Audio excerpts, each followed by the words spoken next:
एक करकाई यो कि एक राजस्थानी आदमी मींदर जावे। मींदर जार भगवान हूँ अरदास करे कि भगवान मन ओ देते। भगवान बिरी मनरी कामना है जकी पूरी कर दे।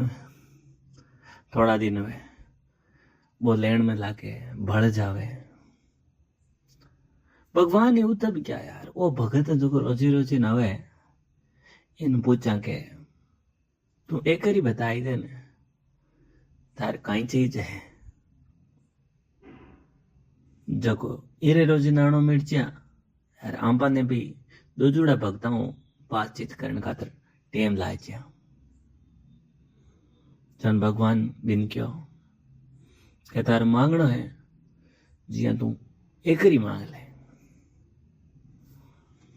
जन वो कहवे के नुई मूंजरी खाट नुई मूंजरी खाट के नहीं सोवे टापरी नुई मूंजरी खाट के नहीं सोवे टापरी ए भेंसड़ियां दोई चार दूजे बाबड़ी। नुई मूंजरी खाट के नहीं सोवे टापरी भेंसड़ियां दोई चार दूजे बापड़ी। बाजर हंदा रोट दही में ओलना बाजर हंदा रोट दही में ओलना इतरा देते करतार फिर नहीं बोलना।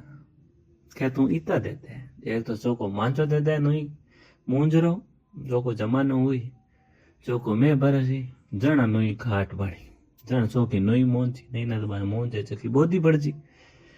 और टापरी चोणी नहीं चीज है कोई भाई बोधो ठाडो मकान में जोन लाग जा तो कहीं कने कहीं धान जुगत की हुई जन वो टापरी नेड़ी बना लेके बाद चोवे नहीं दो चार पैसा घना हुई ही गया तो धीणो बेचन आदमी धारे को चौकी चोपड़ोड़ी रोटी खाई अरे बाजर हंदा रोट दही में ओलना अरे बाजरी री रोटियां ताती ताती दही में खार हवल जीमणो इतना देते करता फिर नहीं बोलना मतलब पच थाने वालों को दो की के थे मन आ चीज दी को नहीं तो भगवान कियो तो ताश तो जा मोटियारो जी आखणी केड़ी लागी बतावજો राम राम सा।